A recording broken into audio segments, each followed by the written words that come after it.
What's up, YouTube? This is a video with me, my cat, and I'm gonna teach you how to get over your insomnia right now. These are tips I've been incorporating within the past week that have helped my sleep at least 10%.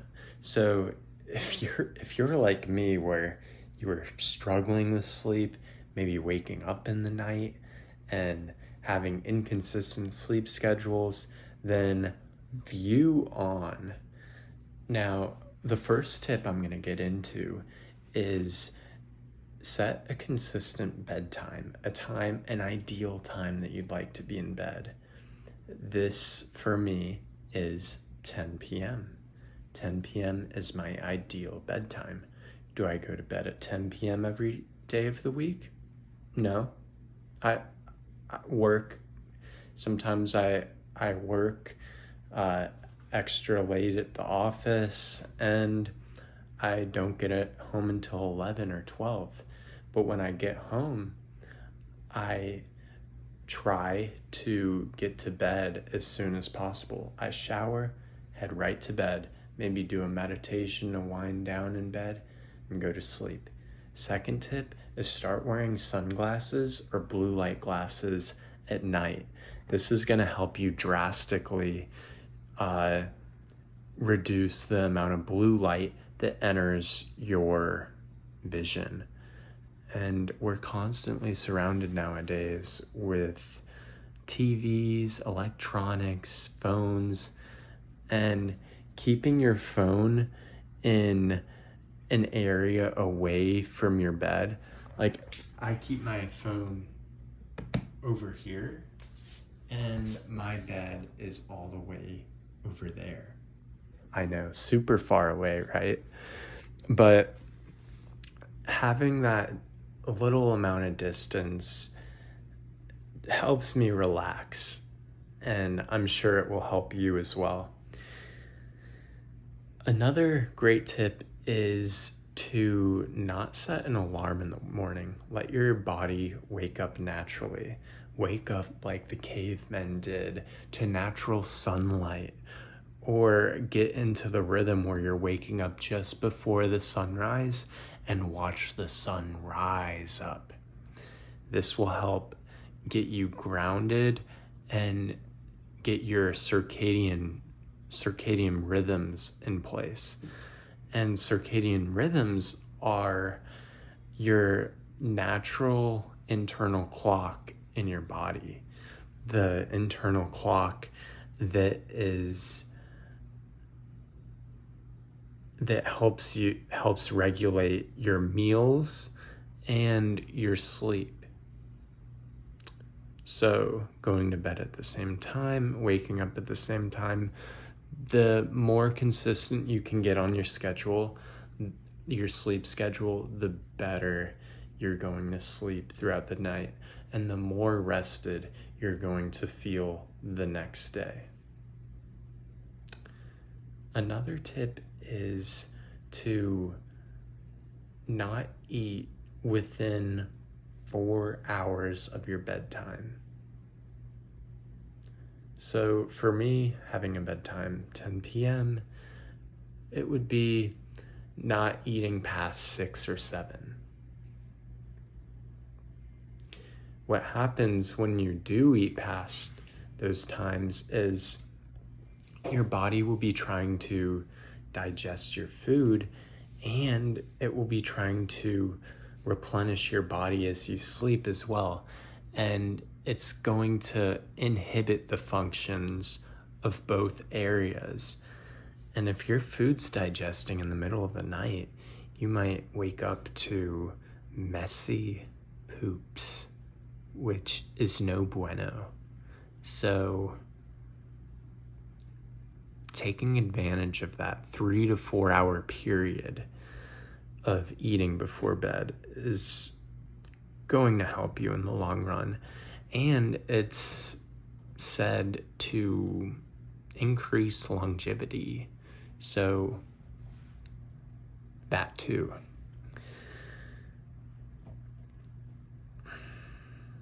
I'm going to look at my notes real quick. and see if there's anything I missed, but I think I've hit all.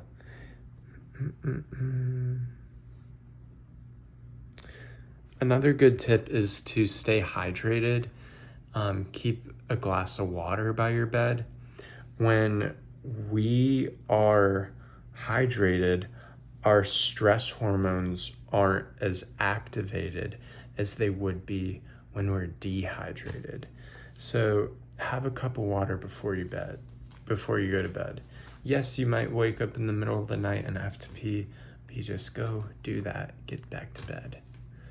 Another tip is wear a sleep mask at night, wear earplugs if it's noisy, and sleep in a calming environment.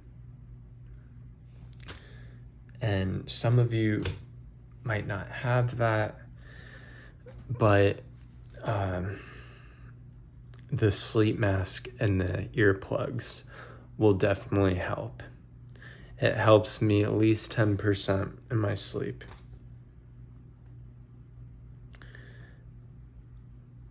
And, this is a major tip that I forgot. Don't eat sugar past noon. This one helped big time. When you eat 1 teaspoon of sugar will suppress your immune system for up to 4 hours. And so if your immune system's suppressed, then you can get sick easier, and it's just much better to consume your sugar earlier on in the day. And sugar is a very stimulating food, also like caffeine or coffee.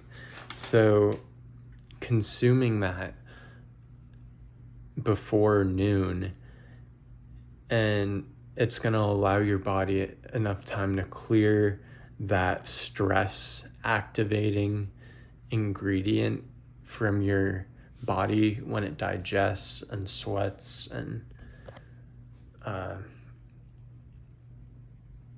you'll be at a neutral state when you go to bed. And I'm gonna wrap up this video by saying I like to phase out my days in blocks. So from, let's say, morning to noon, like 6 a.m. to noon, that's a phase where you're at your highest activity level. You're optimating at your prime. This is a good time to focus on your hardest task of the day, or work on a business, go to work. You're optimating at your highest peak. And at afternoon, it starts to drop a little bit between noon and 6 p.m.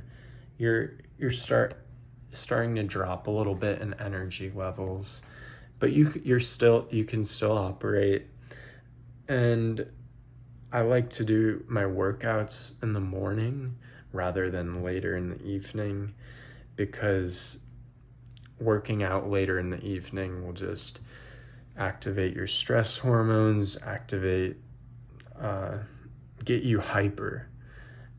And that's a better fit for when you're in that high activity level phase.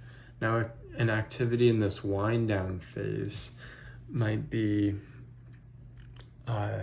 writing, it could be doing calming activities, hanging out with family, friends, or just doing work in general.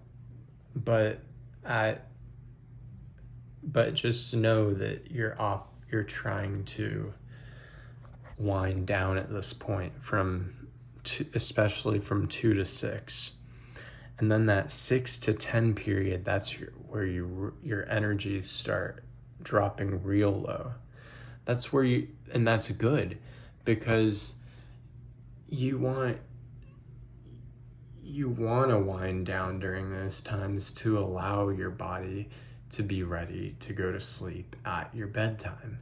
And some great activities in this last phase level is to kind of reflect on your day, maybe spend time with family doing light activities like a board game or having a discussion about your day, or going for a walk, just very light activities, and reading. And then you'll be set for sleep. I hope you learned something from this video. I hope you take action on at least one thing from this video, and I want you to comment that one thing you're gonna take action on down in the comments below. And if you haven't already, hit that like button, hit that notification bell, and subscribe. Thank you so much for listening to me. Have a peaceful night's sleep.